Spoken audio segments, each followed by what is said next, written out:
चलो बच्चों, last video का क्विक रिकैप करते हैं। कोई भी पार्टिकल जिस पर force F equal to minus k x के टाइप्स लग रहा है, उस पार्टिकल के मोशन को हम क्या बोलते हैं? SHM बोलते हैं। यहाँ पर k क्या है? एक कांस्टेंट है, और x कहाँ से लेते हैं?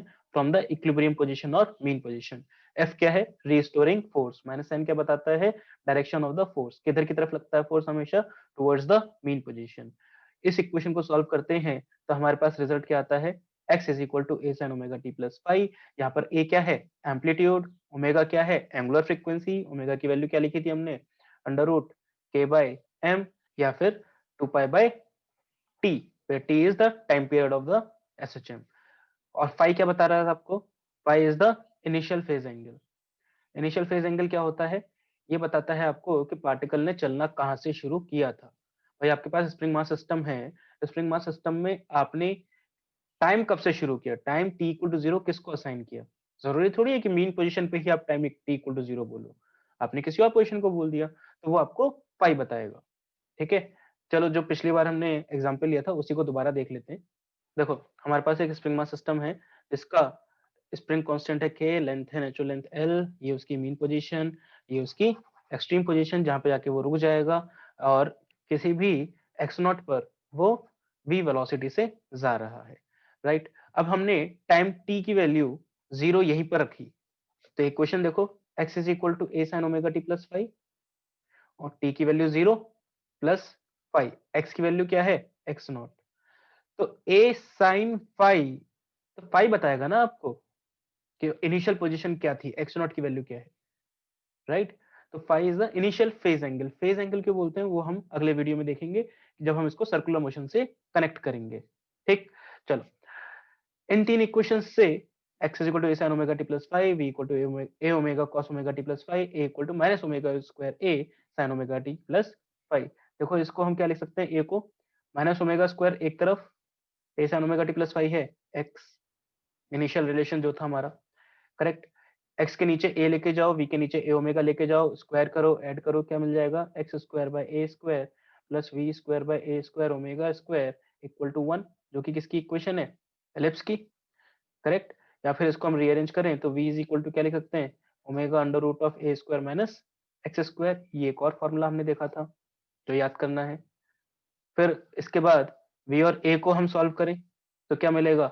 v square by a square omega square plus a square by a square omega की पावर 4 इक्वल टू 1।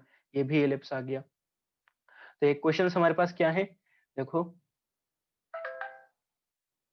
तो रिलेशंस हमारे पास कैसे कैसे हैं ये देखो।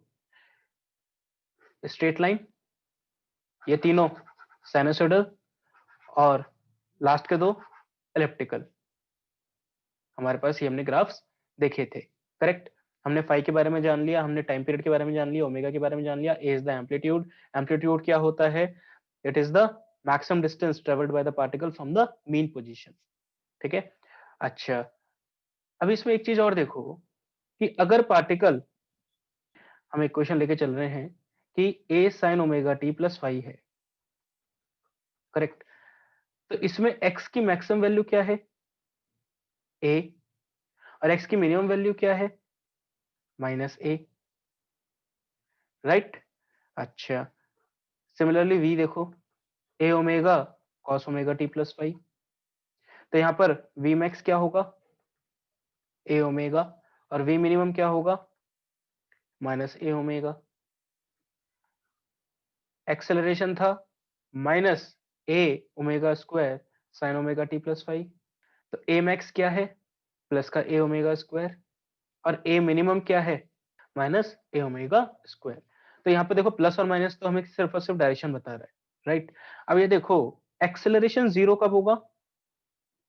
जब sign omega t plus five zero हो जाएगा, और जब sign omega t plus five zero होगा तो cos omega t plus five 1 होगा या माइनस 1 होगा। इसका मतलब क्या है कि वेलोसिटी का मैक्सिमा आएगा, और होगा भी, जब एक्सेलरेशन जीरो होगा तो वेलोसिटी का मैक्सिमा आएगा, क्योंकि देखो पार्टिकल कैसे चल रहा है। पार्टिकल अपनी मीन पोजीशन से एक्सट्रीम पोजीशन पे गया, फिर वहां पे रुका, फिर वापस मीन पोजीशन पे आया, फिर वापस नेगेटिव एक्सट्रीम पर गया, फिर वापस मीन पर आया। ये बात फॉलो कर रहा है पार्टिकल। तो एक्सट्रीम पोजीशन पर क्या होगा, एक्सेलरेशन मैक्सिमम होगा और वेलोसिटी जीरो होगी, बट मेन पोजीशन पे क्या होगा, एक्सेलरेशन जीरो होगा और वेलोसिटी मैक्सिमम होगी या मिनिमम होगी, depending on the direction. Plus minus क्या बता रहा है, डायरेक्शन। ए ओमेगा प्लस, प्लस मतलब ये वाली डायरेक्शन आगे की तरफ जा रहा है, और जब वापस आएगा तो पीछे की डायरेक्शन, करेक्ट। अच्छा, सिमिलरली नेगेटिव एक्सट्रीम पर भी एक्सेलरेशन क्या होगा, मैक्सिमम होगा, और वेलोसिटी यहाँ पर फिर से क्या हो जाएगी, जीरो। तो जब हमारे पास एक्सेलरेशन मैक्सिमम है तब हमारे पास वेलोसिटी जीरो है, जब एक्सेलरेशन जीरो है तो वेलोसिटी मैक्सिमम है, और हमारे पास डिस्प्लेसमेंट कहां से कहां तक है, माइनस ए से ए तक। और जब डिस्प्लेसमेंट मैक्सिमम है उस वक्त साइन ओमेगा टी की वैल्यू क्या होनी चाहिए भैया, ये 1 होना चाहिए। और sign omega t plus five 1 होगा या माइनस 1 होगा, तब क्या होगा, cos omega t plus five zero. Cos omega t plus five zero कब होगा, एक्सट्रीम पोजिशन पर, जब वेलोसिटी जीरो हो जाएगी। एक्स की वैल्यू आ गई प्लस माइनस ए। भाई ये बताओ कि पार्टिकल हमारा x equal to x naught के अबाउट भी तो एसएचएम कर सकता है ना। यहाँ पर तो क्या कर रहा है, एक्स की वैल्यू ए और माइनस ए के बीच में जा रही है पहले, राइट। मतलब पार्टिकल ये रहा ओरिजिन, यहाँ माइनस ए, ये प्लस ए, इसी के बीच में घूम रहा है। बट जरूरी थोड़ी है, जैसे कि हमने पिछले एग्जाम्पल में देखा, देखो इसमें मैं इस पॉइंट को ओरिजिन मान लूं तो मेन पोजीशन तो कहीं ना कहीं एक्स डैश पे हो गई ना। तो एक्स डैश के अबाउट अगर ये एसएचएम करे, आगे ए जाए पीछे ए आए, तब तो हम इस इक्वेशन से नहीं निकाल सकते x equal to a sine omega t plus five से। यहाँ पर तो हमने ओरिजिन किसको माना हुआ था, जब हमने ये वाली इक्वेशन लिखी है इसी पॉइंट को ओरिजिन माना था हमने तब तो। बट अगर ओरिजिन हमने यहाँ मान लिया तब क्या होगा, तो कुछ भी नहीं है, ओरिजिन शिफ्ट करने वाली बात है, राइट। तो आपका ये ओरिजिन था, ओरिजिन आपने एक्स नॉट पे शिफ्ट किया, तो इक्वेशन क्या बना दोगे, x minus x naught is equal to a sine omega t plus five. Equation वही रहेगी, बस एक्स नॉट ऐड हो गया। एक्स नॉट क्या है, आपने ओरिजिन शिफ्ट किया है, ठीक है। चलो ये भी बात हो गई, तो आपके पास एक और जनरलाइज फॉर्म आ गया। 90% ऑफ द केस में एक्स नॉट की वैल्यू हम जीरो ही मान के चलते हैं, वो बात अलग है, ठीक है। चलो, चलो एक मजेदार चीज देखो, हमारे पास जो इक्वेशन थी वो क्या थी, A is equal to minus omega square x. A को हमने लिखा d two x by d t square is equal to minus omega square x. और इस इक्वेशन का सॉल्यूशन आया हमारे पास A sine omega t plus five. आपको ये रिलेशन ना याद रखना है, क्यों, ये बहुत standard second order differential equation है और ये बहुत ज्यादा काम आती है, इवन इन कॉलेजेस काम आती है। अब इसमें एक चीज और देखो कि अगर मैं यहाँ पर A cos omega t plus five one लिख देता तो क्या आंसर चेंज हो जाता, कॉस को दो बार डिफरेंशिएट करो क्या मिलेगा, कॉस का मिलेगा माइनस साइन का मिलेगा माइनस का कॉस, तो वापस से पहुंच गए कहां पर, कॉस पे पहुंच गए, और दो बार ओमेगा बाहर आ जाता, ओमेगा स्क्वायर हो जाता, तो माइनस का ओमेगा स्क्वायर एक्स आ जाता वापस से। तो साइन या कॉस कुछ भी ले लो, आंसर हमेशा हमारा सेटिस्फाई होगा, ठीक है। बट फर्क क्या है, भाई साइन को भी हम कॉस में कन्वर्ट कर सकते हैं, फाई की वैल्यू चेंज हो जाएगी, रिप्रेजेंटेशन चेंज हो जाएगा, रहेगा तो साइनसोइडल फंक्शन ही, है कि नहीं। चलो ये तो एक बात हुई। अगर हमारे पास इक्वेशन कुछ इस तरीके से होती, d two x by d t square is equal to omega square x, minus नहीं होता, तब क्या आंसर आता, यहाँ पे वीडियो पॉज करो, एनालिटिकली सोचो, बस आंसर सोचो कि क्या आ सकता है। इस इक्वेशन का जो सॉल्यूशन होगा, हमें ये देखना है कि किसको दो बार डिफरेंशिएट करूं कि बस ओमेगा स्क्वायर आ जाए बाहर प्लस का। तो ध्यान से देखो, तो ई की पावर ओमेगा टी अगर मैं एक्स को मान लेता हूं तो क्या होगा, दो बार डिफरेंशिएट करने पर ओमेगा स्क्वायर आ जाएगा बाहर और ई की पावर ओमेगा टी वैसा का वैसा रहेगा, तो ये सेटिस्फाई कर रहा है। ऐसे ही ई की पावर माइनस ओमेगा टी भी सेटिस्फाई करेगा भाई, देखो माइनस ओमेगा दो बार आएगा तो फिर से ओमेगा स्क्वायर हो गया। अच्छा, कहाँ जा रही है ये बात, अब ये देखो, इसका सॉल्यूशन अगर मुझे लिखना है,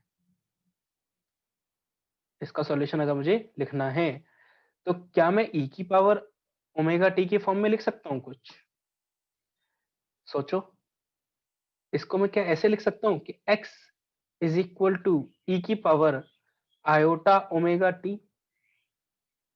देखो, आयोटा ओमेगा 2 बार बाहर आएगा तो x डबल डैश क्या हो जाएगा? आयोटा स्क्वायर ओमेगा स्क्वायर ई की power iota omega T which is x। और आयोटा स्क्वायर क्या होता है? माइनस का 1।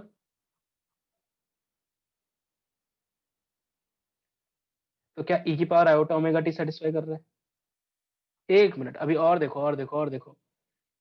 क्या ई की power minus iota omega T भी सेटिस्फाई कर रहा है? अब देखो, माइनस आयोटा ओमेगा 2 बार आएगा, स्क्वायर हो जाएगा और x वैसा का वैसा रहेगा। माइनस का स्क्वायर किया तो वापस से 1, फिर से हमारे पास माइनस ओमेगा स्क्वायर एक्स आ गया। बट इसका सॉल्यूशन हमने प्रॉपर मेथड से सॉल्व किया तो A sine omega t plus five या A cos omega t plus five 1 इस टाइप का सॉल्यूशन आया था। तो क्या मैं कह सकता हूं कि A sine omega t plus five और ई की power iota omega t e की power minus iota omega t इनके बीच में भी कोई रिलेशन होना चाहिए, राइट? इनके बीच में भी कोई रिलेशन होना चाहिए, वो आप देखोगे मैथ्स में। अभी के लिए जस्ट एक क्यूरियोसिटी आपके दिमाग में डाल रहा हूं कि देखो, साइन और कोसाइन को आप ई की पावर आयोटा ओमेगा टी के फॉर्म में लिख सकते हो, ठीक है? It's a very important and interesting thing that you will study in maths later on. चलो, मूविंग ऑन टू प्रॉब्लम्स। अब प्रॉब्लम्स देखते हैं कुछ। सबसे पहली प्रॉब्लम देखते हैं, बेसिक प्रॉब्लम। आपके पास लेट से एक ग्राफ दे रखा है कि स्ट्रेट लाइन ग्राफ है, किस किस के बीच में? ए और एक्स के बीच में, एक्सेलरेशन और पोजीशन के बीच में। और लेट से ये वाला एंगल है आपका 153 डिग्रीज। पूछा है कि एसएचएम का टाइम पीरियड क्या होगा। क्वेश्चन के बारे में डील करते हैं कि किसी भी क्वेश्चन को जैसे ही मैं बताऊंगा, आप वीडियो पॉज करोगे, अटेम्प्ट करोगे, फिर सॉल्यूशन देखोगे, ठीक है? चलो, तो ए एक्स ग्राफ है, उसका हमें क्या बताना है? Time period. देखो कैसे करेंगे। हमें एक रिलेशन मालूम है, A is equal to minus omega square x. इसी का ग्राफ आता है ना straight line. A x graph straight line आता है और उसका स्लोप क्या होता है? माइनस का ओमेगा स्क्वायर। तो स्लोप क्या हो गया यहाँ पर भी हमारे पास? माइनस का omega square is equal to tan 153 degree. Tan 153 degree minus का टेन 37 लिख सकते हैं इसको। टेन 37 की वैल्यू 3/4, तो 3/4 is equal to omega square. इससे हमारे पास ओमेगा की वैल्यू आ गई √3/2। और टाइम पीरियड क्या होता है? 2π/ओमेगा। तो हमारे पास टाइम पीरियड कितना निकल कर आ गया? 4π/√3 सेकेंड्स। ये क्वेश्चन जेईई मेन और नीट के लिए इंपॉर्टेंट है और प्रीवियस ईयर्स में आ भी चुका है, ठीक है? आगे बढ़े, नेक्स्ट क्वेश्चन देखो। लेट्स से आपके पास एक पार्टिकल है जो एसएचएम कर रहा है with amplitude a and time period t, mean position at 0 obviously, है ना? पूछा है कि जब पार्टिकल का एक्स कोऑर्डिनेट a/2 हो जाएगा, 0,0 इज मीन पोजीशन, ये भी देख लो। जब एक्स कोऑर्डिनेट a/2 हो जाएगा तब उसकी वेलोसिटी कितनी होगी? Find out velocity at x equal to a/2। देखो कैसे करेंगे सॉल्व।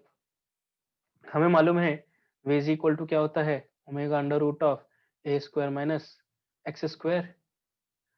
तो v is equal to omega की value 2π/t under root of A square minus x की वैल्यू क्या है? a/2 का स्क्वायर। कितना आ गया ये हमारे पास?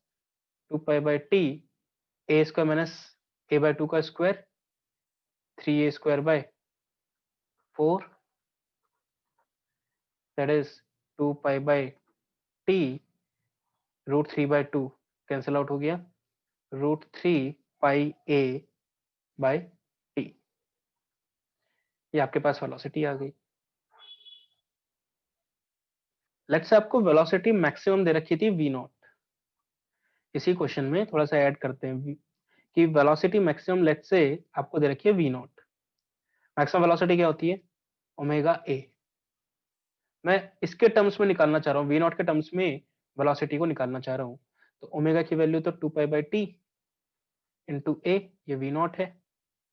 तो ए बाई टी की वैल्यू क्या आ गई, वी नॉट बाय 2 पाई। उठा के रख देते हैं वी में, तो वी की वैल्यू क्या आ गई हमारे पास, √3 pi into a by t, v naught by 2 pi, तो √3/2 वी नॉट। अच्छा, क्यों करा हमने ये काम, ये इसलिए किया क्योंकि इमेजिन करो एक पार्टिकल ने यहां से शुरू किया एसएचएम करना, ये उसका एम्पलीट्यूड ए, ठीक है। यहां पर उसकी वेलोसिटी थी मैक्सिमम वी नॉट, यहां पर वेलोसिटी कितनी थी फाइनल 0, करेक्ट। अच्छा, तो बीच में, एग्जैक्टली बीच में a/2 पर आप क्या एक्सपेक्ट करते हो कि वेलोसिटी कितनी हो जाए, आधी हो जाए भाई, बट ऐसा नहीं है। कितनी होती है वेलोसिटी, √3/2 वी नॉट। तो मन में सवाल उठता है कि फिर आधी कहां होती है। तो अगला क्वेश्चन ये देख लो कि अगर एसएचएम कर रहा है एक particle, amplitude a, time period t, maximum velocity v naught, तो पूछा है कि v0/2 कहां होगी, एक्स की वैल्यू बतानी है। करो सॉल्व, देखो सॉल्यूशन। अब हमारे को क्या दे रखा है कि v naught maximum velocity omega a के बराबर है, ठीक है। अच्छा, हमें क्या बताना है, v0/2 कहां हो जाएगी, तो v का फॉर्मूला क्या होता है, v is equal to omega under root of A square minus x square.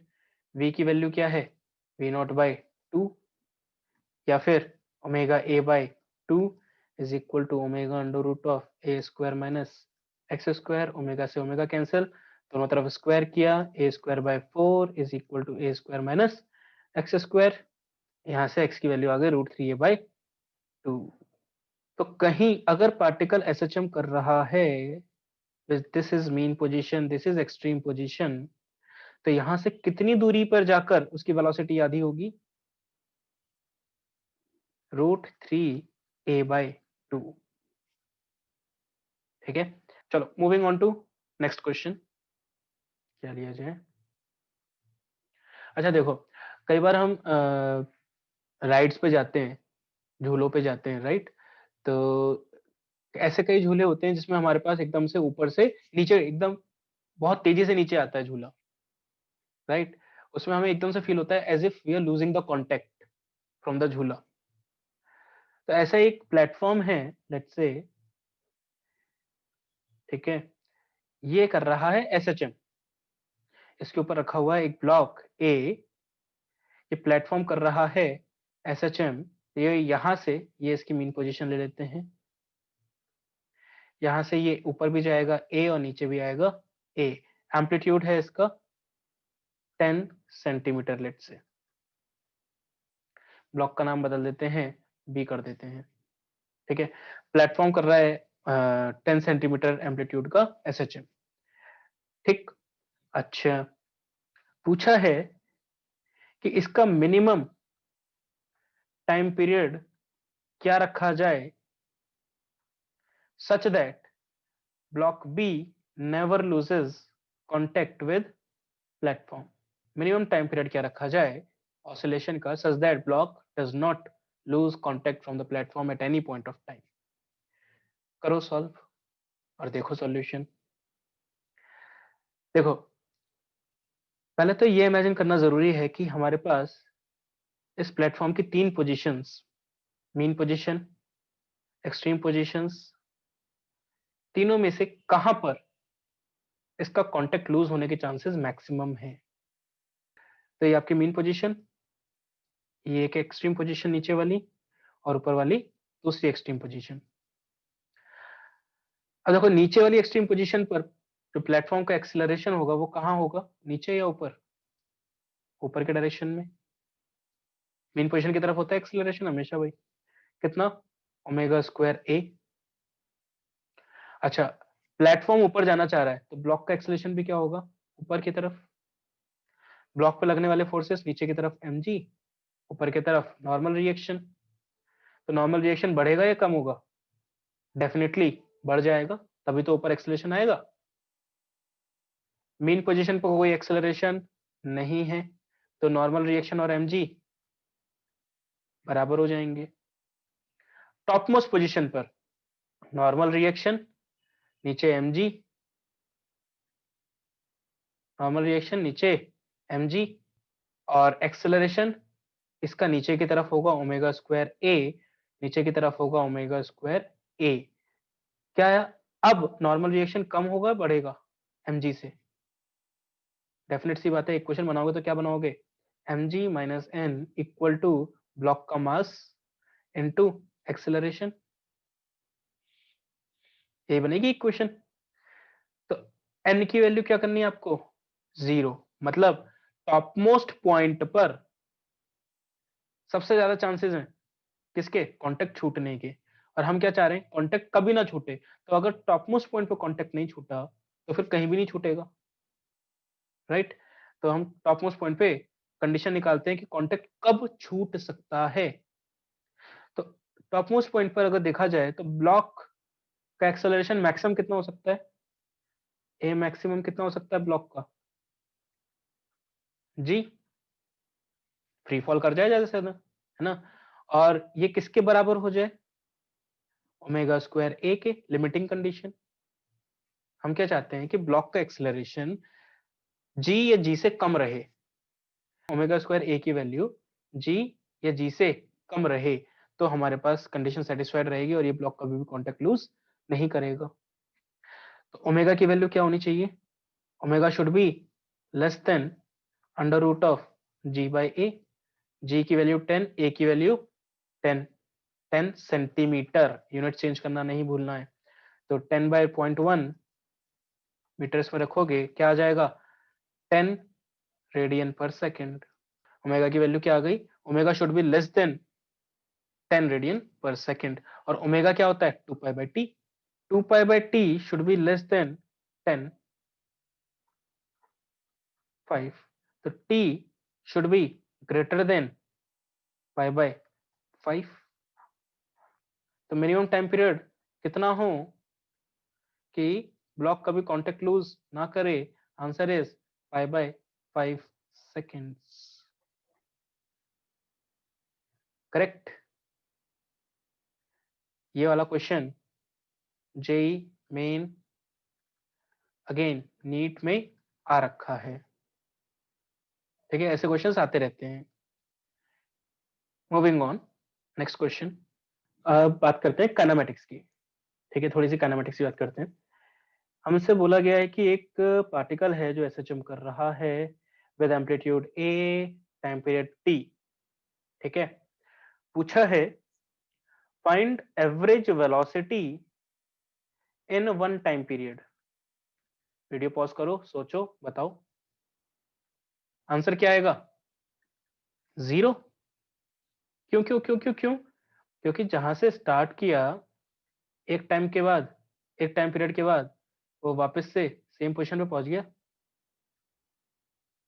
तो हमारे पास क्या होगा, एवरेज वेलोसिटी 0। हाँ, एवरेज स्पीड की बात करेंगे तो वो कुछ आ सकती है। तो find out average speed in one time period.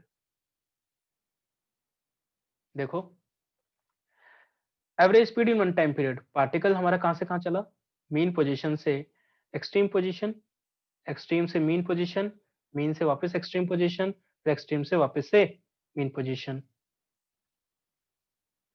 तो ए ए ए ए कितना चला, 4a, और टाइम कितना लगा, t। तो डिस्टेंस अपॉन टाइम यही तो होता है, डिस्टेंस अपॉन टाइम यही तो होगा एवरेज एवरेज स्पीड। चलो, अच्छा, ये तो वन टाइम पीरियड की बात हुई। अगर मैंने position they the, let's say मैं बात कर रहा हूं find average speed when particle moves from 0 to a, find average speed when the particle moves from 0 to a। देखो कैसे करेंगे, पार्टिकल मूव कर रहा है 0 से a में, यहां से यहां गया है वो a पर, ठीक है। जरूरी नहीं है कि पार्टिकल 0 से ही शुरू किया हो, ऐसा भी हो सकता है कहीं पीछे से शुरू किया हो। हमें बस उस पॉइंट की बात करनी है कि जब पार्टिकल ओ से ए पहुंच रहा है तब, है ना। तो इक्वेशन क्या होती है हमारे पास, x is equal to a sine omega t plus five. X की वैल्यू 0 लेट से t1 पर है और x की वैल्यू a लेट से t2 पर है। तो हमारे पास यहां से आ गया sine omega t1 plus five या फिर ओमेगा t1 प्लस फाइव की वैल्यू कितनी हो गई, 0। सेकेंड इक्वेशन देखो, कैंसिल आउट हुआ 1। साइन थीटा 1 कब होता है, π/2। ठीक है, तो omega t2 plus five is equal to π/2। हमें बताना है t2 minus t one, time कितना लगा। t2 माइनस टी1 हमने इन दोनों को माइनस किया, तो omega into t two minus t one is equal to π/2। t2 minus टी1 कितना आ गया, π/2 बाय ओमेगा। ओमेगा की वैल्यू क्या होती है भाई, 2π/t। तो π/2 डिवाइड बाय 2π/t कितना आ गया टाइम, t/4।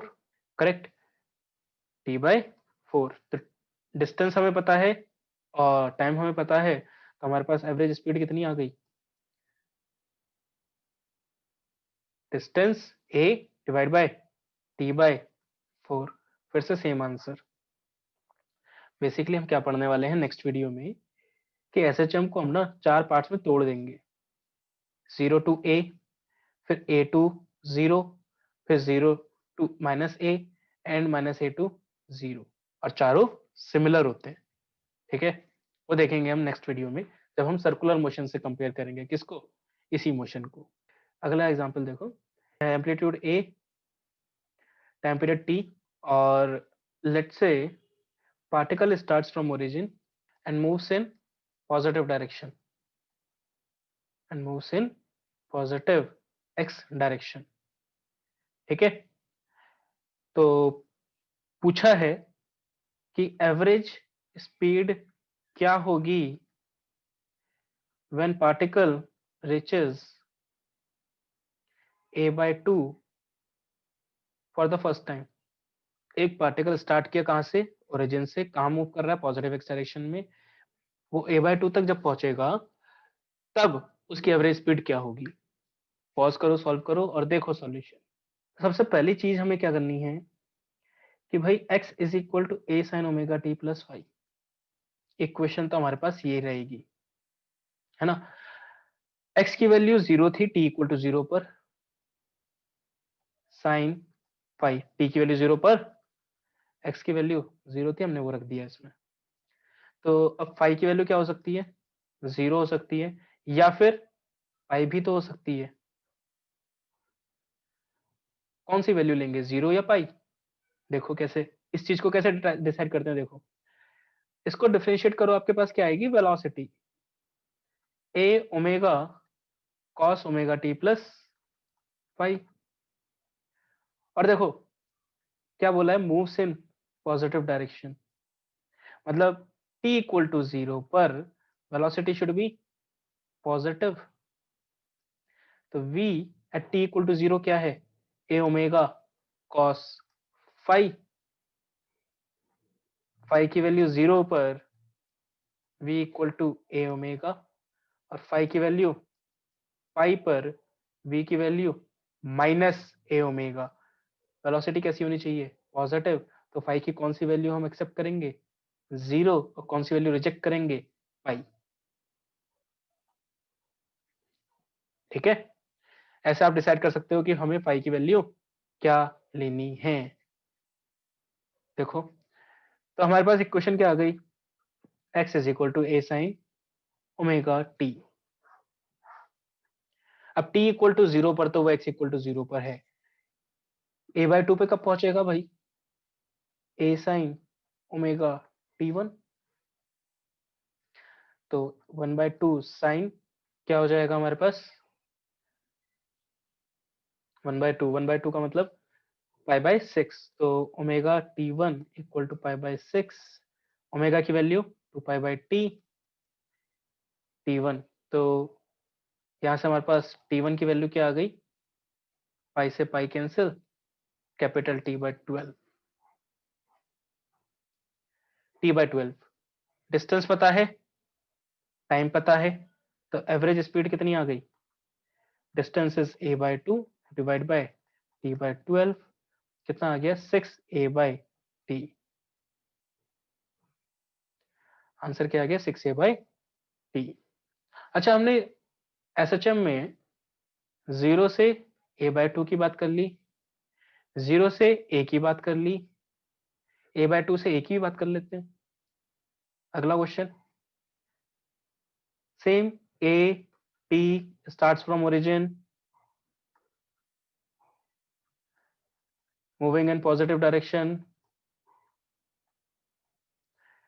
पूछा है average speed from a/2 to a for the first time. ये फॉर द फर्स्ट टाइम क्यों बोल रहा हूँ, क्योंकि एक बहुत अच्छा क्वेश्चन जेईई एडवांस का भी बन सकता है।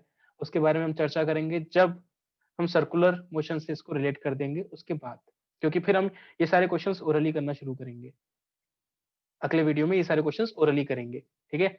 हमें पूछा है कि average speed from a/2 to a क्या होगी, बताओ। देखो कैसे करेंगे। दो मेथड है। पहला मेथड तो देखो सिंपल है कि आपको पता है कि 0 से शुरू हुआ a तक पहुंचा, टाइम लगना है उसको कितना टोटल, T/4। ये हमने देखा था पिछले से पिछले क्वेश्चन में। कितना टाइम लगता है ओरिजिन से a तक पहुंचने में, T/4, करेक्ट। फिर यहां से यहां तक में T/4, और यहां से यहां तक a/2 तक पहुंचने में कितना टाइम लगा, पिछले क्वेश्चन का आंसर T/12। तो हम देख सकते हैं कि यहां से यहां तक का टाइम कितना लगेगा, यहां से यहां तक का टाइम लगेगा T/4 माइनस T/12। सॉल्व करो, 3T/12, 2T/12, T/6। ज्यादा टाइम लग रहा है, यहाँ पे T/12 था, अब T/6, टाइम डबल लग रहा है। तो एवरेज स्पीड क्या आ गई, distance upon time taken, that is 3a/t। फिर टाइम डबल हो गया तो एवरेज स्पीड आधी हो जाएगी पिछले क्वेश्चन से, करेक्ट। ये भी जेईई मेन और नीट लेवल का अच्छा क्वेश्चन है। अब देखो इसका दूसरा मेथड। आपका मन कर रहा है नहीं सर हम तो पूरा सॉल्व करेंगे, हमें तो पूरा सॉल्व करना है। देखो पार्टिकल स्टार्ट किया ओरिजिन से, तो फाई की वैल्यू निकालो पहले आप। वापस आपके फाई की वैल्यू 0, कोई भी आ सकती है। फिर आप वेलोसिटी देखोगे, वेलोसिटी देख के आप पाई को रिजेक्ट करोगे तो फाई की वैल्यू आप 0 एक्सेप्ट कर लोगे। स्टेप 1, ठीक है। फिर आप क्या करोगे, आप कहोगे कि a/2 पर पार्टिकल कब पहुंचा, तो x is equal to a/2 is equal to a sine omega t। तो यहाँ से ओमेगा T1, तो यहाँ से T1 की वैल्यू क्या निकाल के लाओगे आप, T/12। और फिर आप कहोगे कि a पर कब पहुंचा, तो आपके पास आएगा a साइन ओमेगा T2। यहाँ से T2 की वैल्यू आप निकाल के लाओगे T/4। फिर इन दोनों को आप माइनस करोगे तो टोटल टाइम आ जाएगा, वो कितना आ जाएगा, T/6। और यही तो आपने पहले भी किया है, बट इसको आपने क्या करा, सेकंड मेथड में पूरा थियोरेटिकल लिख दिया instead of going with direct approach. Direct approach में हमने इनिशियल 2 रिजल्ट्स को यूज किया था डायरेक्टली, ठीक है। तो that's all for this video. इस वीडियो में हम यहीं तक रखते हैं, इस पे और क्वेश्चंस करेंगे अगले वीडियो में। और साथ में हम अगले वीडियो में देखेंगे कि किस तरीके से एसएचएम और सर्कुलर मोशन को हम आपस में रिलेट कर सकते हैं, और इन क्वेश्चंस को हम ओरली कैसे कर सकते हैं। So don't forget to watch the next video and turn on your notifications so that जब भी वो वीडियो आए you will get the notification and you can watch it right away. Thank you.